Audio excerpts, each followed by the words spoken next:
Assalamualaikum warahmatullahi wabarakatuh. Jumpa lagi dengan saya di channel Belajar Matematika. Pada kali ini kita akan membahas mengenai soal CPNS, masih tentang sekitar TIU ya. Kemudian soal CPNS ini juga mirip dengan soal-soal TPS yang biasanya juga dibutuhkan untuk anak sekolah menengah atas. Baiklah, kita langsung saja pada soal pertama. Tarif taksi. Perhatikan tabel tarif taksi berikut. Nah, diketahui jaraknya 0, 1, 2, 3, dan seterusnya. Kemudian tarifnya dari 7.000, 12.000, 17.000 sampai ke 22.000. Nah, pertanyaannya adalah jika jarak antara rumah Ibu Endang dan supermarket adalah 9 km, biaya yang harus dibayarkan Bu Endang adalah, jadi ini adalah tarif pergi belanja ke sebuah supermarket dengan menggunakan taksi ya. Kalau kita perhatikan di sini, untuk jarak 0 tarifnya 7.000. Jadi tarifnya dimulai dari 7.000. Kalau sudah 1 km, tarifnya akan menjadi 12.000. Dan seterusnya, ini kalau kita perhatikan 7.000 ke 12.000 itu bedanya 5.000 ya. Kemudian 12 ke 17 juga seperti itu, 17 ke 22 juga ya, bedanya 5.000. Jadi kita sudah tahu polanya. Kemudian untuk menentukan berapa yang harus dibayar Bu Endang pada kilometer ke-9, jadi kita bisa mencarinya secara manual. Cara manual adalah kita buatkan tabelnya seperti yang sebelumnya ya. Yang ini kita lanjutkan tabelnya. Maaf, ini garisnya tidak bagus sekali karena saya tidak menggunakan penggaris. Oke, untuk 4 km maka akan menjadi, kita tambah 5.000 karena tadi bedanya 5.000 kan, jadinya 27.000. Kemudian untuk yang kelima, 27 ditambah 5 jadinya 32.000. Kemudian yang keenam, 6 ditambah 5 jadinya 37.000. Yang ke-7 tambah 5 lagi jadinya 42.000. Yang ke-8 ditambah 5 lagi, 42 ditambah 5 jadinya 47. Kemudian yang terakhir di 9 km. Kalau 9 km maka tarif yang harus dibayar Bu Endang adalah 47 ditambah dengan 5.000 sama dengan 52.000. Jika kita perhatikan pilihan jawabannya yang A ya, yang tepat itu yang A. Nah, sekarang selain dengan cara manual seperti itu, kita juga bisa mencari dengan menggunakan rumus suku KN. Caranya adalah, masih ingat bagaimana rumus suku KN? UN sama dengan A ditambah N kurang 1 dikali dengan B. Dengan UN adalah suku yang ditanyakan, kemudian A adalah suku yang pertama, N adalah suku keberapanya ya. Kemudian dikurang 1 dikali dengan B. B itu beda atau selisih antara tarif yang pertama dengan tarif kedua, dan ketiga, dan seterusnya. Nah, sekarang dari soal tersebut diketahui bahwa N-nya sama dengan, N yang ditanya berarti N pada jarak 9 km. Pada jarak 9 km itu sama dengan N ke 10. Coba ya, untuk jarak 0 km ini N1. N-nya sama dengan 1, ini N sama dengan 2, 3, 4, ya, 5, 6, 7, 8, 9, 10. Jadi N yang ditanyakan itu adalah N ke 10 ya, berapa. Jadi UN-nya berapa, untuk N-nya sama dengan 10. Kemudian bedanya, beda itu adalah selisih tarif yang pertama dengan kedua dan seterusnya ya, kedua ketiga, ketiga keempat dan seterusnya. Jadi tarifnya adalah bisa kita kurang, misalnya 12.000 dikurang 7.000 sama dengan 5.000. Jadi selisihnya semuanya sama, bedanya 5.000. Kemudian apa itu A? A itu adalah suku pertama. Suku pertamanya tadi kita lihat ini, suku pertamanya sama dengan 7.000 tarifnya. Jadi kita buat di sini A sama dengan 7.000. Nah, karena sudah diketahui semuanya N sama dengan 10, B sama dengan 5.000, kemudian A sama dengan 7.000, maka kita substitusi ke dalam rumusnya. Coba saya kasih tanda merah dulu supaya gampang diingat. Oke, jadinya di sini adalah 7.000 ditambah N kurang 1. Jadi 10 kurang 1 dikali B. B-nya 5.000. Maka akan sama dengan 7.000 ditambah 9 kali 5.000. Akan menjadi 7.000 ditambah 9 kali 5 sama dengan 45.000. 45.000 ditambah 7.000 sama dengan 52.000. Nah, dari sini kita dapat melihat bahwa hasil secara manual sama dengan hasil yang dengan menggunakan rumus. Nah, untuk data yang tidak begitu banyak, kita bisa menggunakan cara yang manual ya. Tapi untuk datanya yang N sampai 100 atau 1000, kita tidak mungkin atau akan membutuhkan waktu yang sangat lama untuk menggunakan cara manual. Oleh karena itu, kalau untuk datanya yang sudah banyak, kita dapat menggunakan rumus suku KN-nya secara langsung, sehingga hasilnya dapat kita peroleh dengan tidak menghabiskan banyak waktu. Oke, kita langsung ke soal nomor 2. Diketahui himpunan pasangan berurutan sebagai berikut seperti yang terlihat di soal ini ya. Kemudian himpunan pasangan berurutan yang merupakan pemetaan atau fungsi adalah, dari soal ini ada 4 pasangan berurutan, himpunan pasangan berurutan. Nah, untuk menjawab soal ini, kita perlu tahu apa itu fungsi. Nah, saya ingatkan kembali bahwa fungsi merupakan suatu relasi yang memetakan setiap anggota dari suatu himpunan yang disebut dengan daerah asal atau domain ke tepat satu anggota himpunan lain atau kodomainnya. Jadi, untuk mempermudah menjawab ini, saya akan menggambarkan dalam bentuk diagram panah. Coba perhatikan untuk yang pertama, saya misalkan diagram panahnya adalah himpunan A dan B. Ini himpunan A, himpunan B. Nah, coba perhatikan yang bertinta merah adalah anggota dari himpunan A, yaitu 0, 2, 4, dan 6. Kita tuliskan, masukkan ke sini. 0, 2, 4, dan 6. Kemudian himpunan B-nya saya tandai dengan warna kuning. 0, 1, 4, 0, 1, 2, 3. Kita masukkan ke dalam diagram panahnya. 0, 1, 2, 3. Nah, jadi kalau kita hubungkan, maka ini akan menjadi seperti ini bentuknya. 0 ke 0. 0 ke 0. Kemudian 2 ke 1. 2 ke 1. Seterusnya 4 ke 2. 4 ke 2. Kemudian 6 ke 3. 6 ke 3. Nah, seperti ini bentuk diagram panahnya.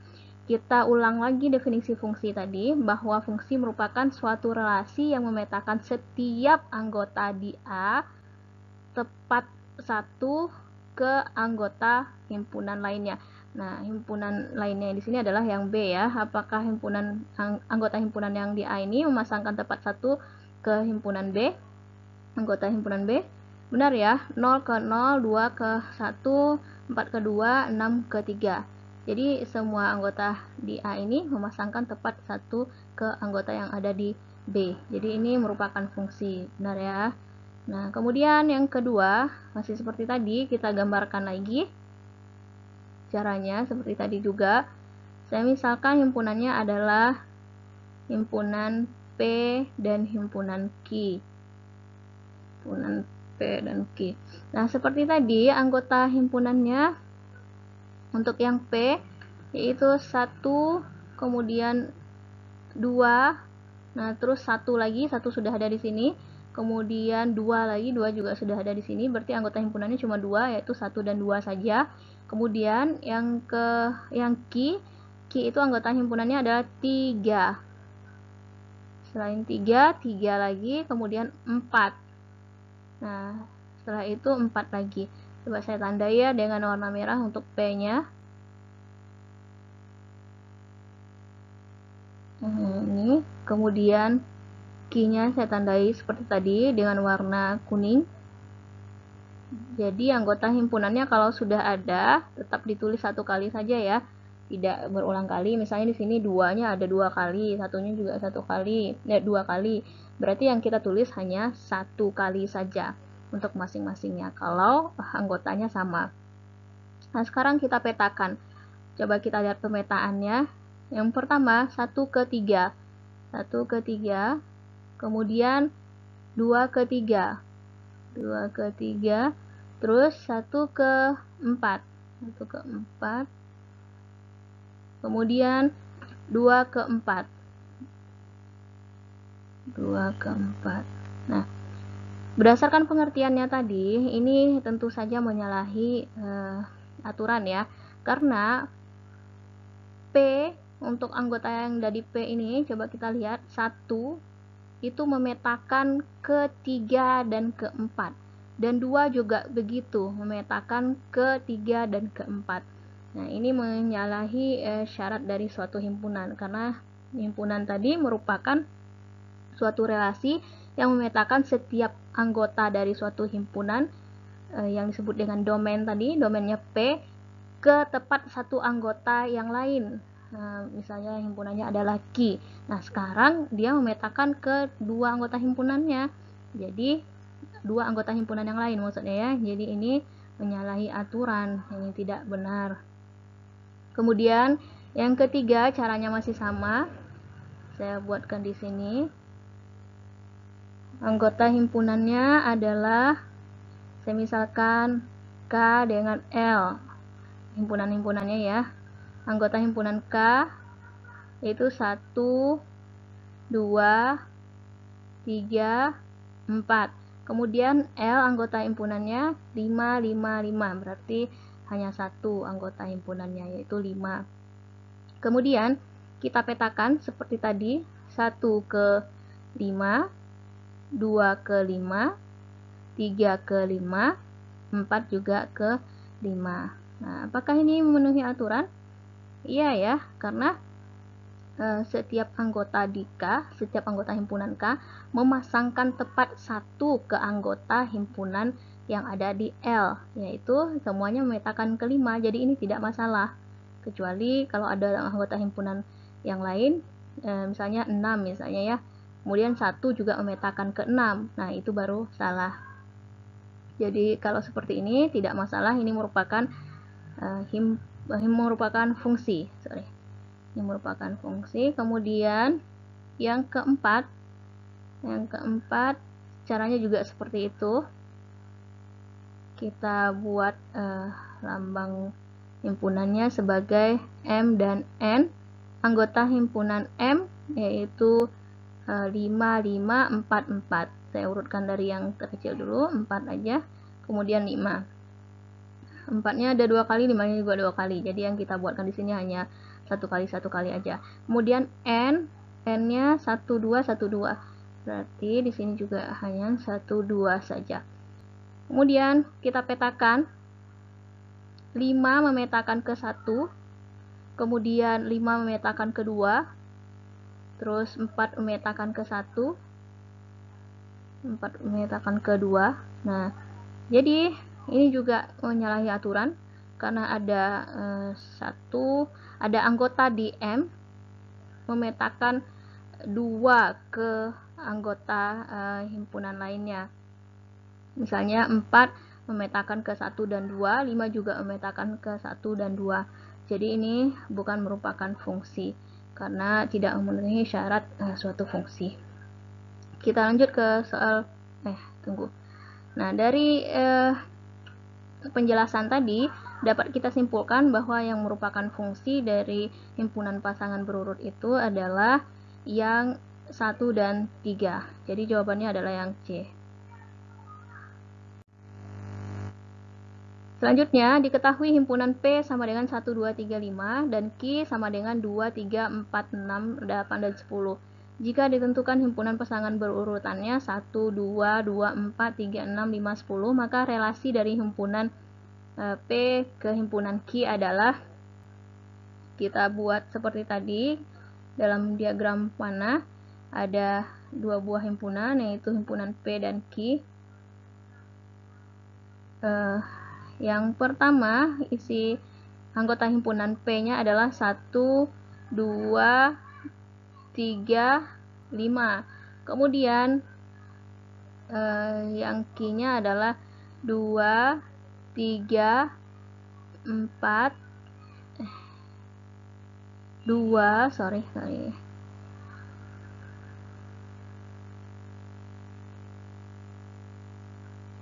Ini kita tentukan dari sini ya, maaf, saya ada kesalahan tadi. Ini 1, 2, 3, 5, ini sudah benar yang P-nya. Kemudian yang Q-nya kita perhatikan dari sebelah yang P tadi, 2, 4, 6, 10. 2, 4, 6, 10. Jadi anggota Q yang masuk adalah yang ini. Kita lakukan pemetaan 1 ke 2, kemudian 2 ke 4, 3 ke 6, 5 ke 10. Jadi anggota Q-nya 8-nya nggak masuk ke sini ya, isi himpunan pasangan terurutnya. Yang masuk cuman yang ini aja, 8-nya nggak termasuk ya pada ini. Jadi berdasarkan diagram panah ini kita dapat melihat apakah relasinya. Kita lihat ya, 1 ke 2, kemudian 2 ke 4, 3 ke 6, 5 ke 10. Ini lebih tepatnya adalah relasi setengah dari, kalau kita baca seperti ini, 1 setengah dari 2, 2 setengah dari 4, 3 setengah dari 6, 5 setengah dari 10. Jadi setengah dari ini ya, setengah dari, ini nama relasinya. Jawaban yang tepat adalah yang B. Pertanyaan selanjutnya, sebuah rumah mempunyai bak penampung air. Melalui sebuah pipa, air dialirkan dari bak penampungan ke dalam bak mandi. Volume air dalam bak mandi tersebut setelah 3 menit adalah 23 liter. Setelah 3 menit, 23 liter. Kemudian setelah 5 menit, 35 liter. Volume air dalam bak mandi setelah dialiri selama T menit dinyatakan sebagai, nah ini rumusnya untuk T menit, dengan V0 adalah volume air dalam bak mandi sebelum air dialirkan, dan A adalah debit air yang dialirkan setiap menitnya. Pertanyaannya adalah, berapa volume air bak mandi tersebut setelah 15 menit? Yang pertama sekali yang diketahui di sini adalah rumusnya secara umum, yaitu VT sama dengan V0 tambah AT, liter dalam liter. Ini rumusnya. Kemudian pada saat T-nya sama dengan 3 menit, V 3 menit, T-nya 3 menit, maka V 3-nya sama dengan V0 ditambah A kali T. Nah, A kali T, kalau T-nya 3 berarti jadinya 3T. Kemudian untuk T-nya sama dengan 5, V5 sama dengan V0 ditambah 5 kali A. Oh, kok 3T sih? 3A harusnya ya, yang di atas ini. Karena T-nya yang diketahui. Jadi ini sama dengan 5A. Kita misalkan persamaan V3-nya dengan persamaan pertama, yang kedua sama dengan persamaan yang kedua. Kemudian pertanyaannya adalah berapa V15? untuk menjawab pertanyaan ini, kita bisa melakukan eliminasi ya, untuk menentukan apa V0-nya dan apa A-nya. Kalau V0 dan A sudah diketahui, maka kita bisa cari V15 dengan menggunakan rumus yang merah ini, yang paling atas. Ini dia nih. Jadi dengan cara eliminasi 1 dan 2, dari sini kita peroleh, oh iya, ini sama dengan berapa? Untuk V3 sama dengan V0 tambah 3A. Pada saat T-nya sama dengan 3, maka volumenya adalah 35 liter. Kemudian pada saat V-nya sama dengan 5, V0 tambah 5A sama dengan berapa liter? Maaf, tadi yang di sini 23 liter, yang di atasnya 23 liter ya, sesuai dengan yang di soal. Ini baru 35 liter untuk yang T-nya 5 menit. Lupa saya buatkan tadi, 23. Sebentar. 23, ini 35. Nah, sehingga kalau kita eliminasi, maka V0-nya habis, ini jadi negatif 2A, ini jadi negatif 12, maka A-nya sama dengan 6. Kalau A-nya sudah diketahui, maka kita bisa mensubstitusi nilai A sama dengan 6 ini, A sama dengan 6, ke salah satu persamaan yang ada di atas, persamaan 1 aja ya, ke 1 misalnya. Sehingga V0 ditambah 3 kali A, A-nya sama dengan 6, sama dengan 23. Maka V0-nya sama dengan 23 dikurang 18. Hasilnya sama dengan 5. Nah, sekarang V0 dan A sudah diketahui, maka kita bisa mencari berapa V15. Maka untuk V15 kita masukkan ke rumus. V15 sama dengan rumusnya V0 ditambah AT. Nah, A-nya adalah 6. Sebentar, kita tuliskan aja rumusnya dulu. V0 tambah AT. V0-nya sudah diketahui juga 5, kemudian ditambah A-nya 6, T-nya adalah 15.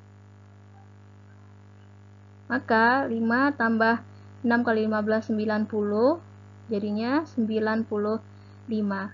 Jadi V15-nya adalah 95. Jawaban yang tepat adalah yang D, 95 liter. Soal terakhir, 4 orang anak bernama Thohir, Erik, dan Taufik serta Zainul mempunyai kesukaan masing-masing. Thohir suka belajar kelompok. Thohir saya lambangkan dengan TO. Dia suka belajar kelompok. Dan menulis cerpen. Ini Thohir ya. Kelompok dan cerpen. Kemudian berikutnya Erik. Erik suka komputer dan renang. Ini Erik, komputer dan renang. Kemudian Taufik suka menulis cerpen dan renang. Taufik suka menulis cerpen dan renang. Dan yang terakhir adalah Zainul, suka renang saja. Zainul hanya suka renang saja. Nah, dari 4 pernyataan ini, anak yang mempunyai kesukaan menulis cerpen tetapi tidak suka belajar kelompok adalah, yang suka menulis cerpen itu adalah si Taufik ya. Tapi dia tidak suka main komputer, dia sukanya menulis cerpen dan renang. Jadi jawaban yang tepat adalah yang C. Oke, demikianlah soal pada kali ini. Kita akan ketemu lagi di video-video berikutnya. Jika ada yang tidak dipahami, silakan tulis pertanyaannya di kolom komentar. Terima kasih. Assalamualaikum warahmatullahi wabarakatuh.